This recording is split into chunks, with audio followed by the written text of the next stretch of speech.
स्वागत है आपका मेरे आशा काउंसलर चैनल पर। उम्र उम्र उम्र से क्या समझ रहे हो आप लोग? क्योंकि आप और मैं एक उम्र के ज़रिए जुड़े हुए हैं, 10 से 19 साल, जो हम किशोरावस्था की उम्र मानते हैं, एज मानते हैं। इस उम्र में बच्चे क्या सोचते हैं? बच्चे ये सोचते हैं इस टाइम पर कि हम सब कुछ कर लें, हम ड्रिंक भी कर लें, हम नशा भी कर लें, हम सिगरेट भी पी लें, हम मौज मस्ती भी कर लें, हम घूम भी लें, क्योंकि आगे आने वाले समय का कुछ पता नहीं। इस उम्र में बच्चों को खेल कूद, घूमना फिरना, खाना पीना, पार्टी करना, क्लब में जाना, ये चीज़ें जो है वो कुछ ज़्यादा पसंद आने लग जाती हैं। और वो बोलते हैं हमारे पास यही टाइम है जिसमें हम इंजॉय कर सकते हैं। खास करके जैसे जैसे हमने 12th पास किया, 12th पास करने के बाद तो बच्चे अपने को कुछ ज़्यादा ही मैच्योर समझने लग जाते हैं कि अब तो हमने 12th कर दिया और अब हम ग्रेजुएशन करने जा रहे हैं और अब हम जो है वो समझदार हो गए हैं और अब हमें कोई रोक ना सके। लेकिन ऐसा नहीं है। आप लोग मौज मस्ती कर रहे हो, खेल रहे हो, कूद रहे हो, खाना पीना मस्ती कर रहे हो, क्लब में जा रहे हो, डांस वगैरह, ड्रिंक कर रहे हो। अगर आप ये सब कर रहे हो और इस उम्र में, तो आप अपना समय खराब कर रहे हो। क्योंकि इस उम्र में आप मौज मस्ती के बारे में तो सोच रहे हो कि आपके पास और टाइम नहीं है, आगे ज़िंदगी का कुछ पता नहीं है, ये चीज़ें आप सोच रहे हो। लेकिन अपना भविष्य बनाने के लिए भी यही वाला जो समय होता है, यही एज होती है। इसी एज में आपको ये तैयारी करनी होगी, आपको अपना लक्ष्य तय करना होगा। अगर आपने ये वाला समय ख़त्म कर दिया, छोड़ दिया और आपने अपना फोकस दाएं बाएं घुमा दिया, तो आप अपने लक्ष्य से हट जाओगे। और आप जब अपने लक्ष्य से हट जाओगे तो आप अपने टारगेट को कैसा पूरा करोगे और कैसे आगे चल के आप अपने लक्ष्य को पूरा कर सकते हो? नहीं कर सकते। क्योंकि आपने देखा होगा जब कभी हम किसी मकान को बनाते हैं, उस मकान की जब हम मकान को बनाने के लिए हम शुरुआत करते हैं, तो सबसे पहले हम क्या करते हैं? एक बुनियाद उसकी बनाते हैं और उस बुनियाद को हम मजबूत से मजबूत बनाना चाहते हैं कि जिससे हम उसके ऊपर जब बिल्डिंग खड़ी करें तो वो मजबूत रहे। तो मकान की जब बुनियाद मजबूत नहीं रहती तो मकान भी मजबूत नहीं रहता। उसी तरह से बच्चों, अगर आपकी बुनियाद ख़राब हो गई, आपकी बेस ख़राब हो गई, आपने अपने बेस में ध्यान नहीं दिया, तो आगे चल के आप अपने लक्ष्य तक कैसे पहुंचोगे?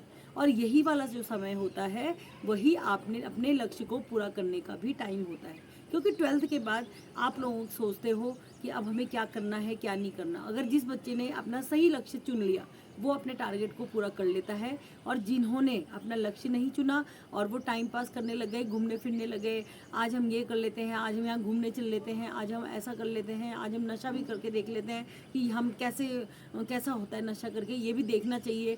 क्योंकि कुछ बच्चों का यार इस उम्र में हर बच्चे के दिमाग में ये होता है कि हमें हर कुछ करना चाहिए। ठीक है, मैं मानती हूँ हर कुछ करना चाहिए, ठीक है करो, लेकिन उस समझदारी के साथ। कभी कभी हम उस समझदारी को साइड में छोड़ देते हैं और हम चखने की बजाय उसमें डूब जाते हैं। तो इसलिए बच्चों, आपके लिए वो चीज़ ख़राब है, आपको ये पता है। नशा हम जब शुरू करते हैं या हम कोई ड्रिंक लेना शुरू करते हैं या कोई आप ड्रग्स लेना शुरू कर रहे हो या कुछ भी ऐसी चीज़ जिसके लिए मना किया जा रहा है, उस चीज़ में पहले से ही लिखा होता है। एक छोटा सा पैकेट हम तम्बाकू की बात कर लेते हैं कि उसमें लिखा होता है खतरनाक, उसमें लिखा होता है ये आपके लिए हानिकारक है, उसमें लिखा होता है आपको ये कैंसर हो सकता है, बट फिर भी हम उसको लेते हैं। क्यों? क्योंकि हम ट्राई करना चाहते हैं। और पहली बार हम ट्राई करते हैं, लेकिन उसके बाद जो है वो हम करते चले जाते हैं, तो वो ट्राई नहीं होता। वो ट्राई नहीं होता, वो हम अपने जीवन के साथ अब खेलना शुरू कर रहे हैं। उसमें पॉइजन लिखा है, लेकिन वो स्लो पॉइजन है।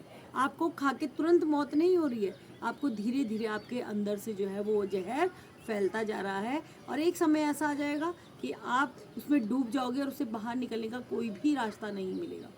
तो 12th के बाद बच्चों के दिमाग जो है जब दाएं बाएं चलने लग जाते हैं, वो अपने लक्ष्य से डामाडोल हो जाते हैं, तो उनके लिए सबसे खतरनाक समय होता है। और जिन बच्चों ने अपना लक्ष्य तय कर लिया और वो अपने सही फोकस में अपने काम करने लग गए, उनके लिए जो है ये समय बहुत ही ज़्यादा कामयाब होने के लिए हो जाता है कि वो अपने लक्ष्य में कामयाब हो जाते हैं। तो बच्चों, अपना समय ख़राब मत करो। आप ये मत सोचो कि हमें यही टाइम मौज मस्ती के लिए है। नहीं, जब आप अपना लक्ष्य पूरा कर लोगे, आप किसी अच्छे मुकाम पर पहुंच जाओगे। आपके पास पैसे, क्योंकि देखो किसी भी लक्ष्य को पूरा करने के लिए या किसी भी मौज मस्ती को पूरा करने के लिए आपको पहले पैसे की ज़रूरत है। और जब आपके पास पैसा ही नहीं है तो आप कैसे इंजॉय करोगे? तो अपना लक्ष्य तय करो, अपने को इस मुकाम तक पहुंचाओ जहाँ पे आप अपनी हर ख्वाहिश पूरी कर सको। और अगर आप अपनी हर ख्वाहिश पूरी करना चाहते हो तो उसके लिए पहले अपना फोकस अपने लक्ष्य पर तय करो और उस लक्ष्य को पूरा करो। जब आप पैसे कमाने लग जाओगे, आपके पास पैसा आने लग जाएगा, तब आप अपनी इच्छाएं भी पूरी करोगे। और तब जब आप एक समझदार इंसान बन जाओगे, आप समझदारी का जो परिचय दोगे वो यही होगा कि आप एक अच्छे मुकाम पे पहुंच गए और इन सब चीज़ों से आप अपने आप ऑटोमेटिक दूर हो जाओगे। आपको धीरे धीरे अपने आप समझ आ जाएगा कि हमें मौज मस्ती करने से कुछ नहीं होता। मौज मस्ती जो है वो साइड रखो और इस टाइम पर ये वाला समय जो है इसका सदुपयोग करो, क्योंकि समय कभी वापस लौट कर नहीं आता। और ये समय अगर आपके हाथ से निकल गया तो आप इसको कभी भी वापस नहीं ला सकते। तो बस मैं इतना ही कहना चाहूँगी बच्चों कि ये वाला समय आपके लिए बहुत ही महत्वपूर्ण है और इस समय को वेस्ट मत करो और अपने समय का सदुपयोग करो और अपने लक्ष्य को तय करो।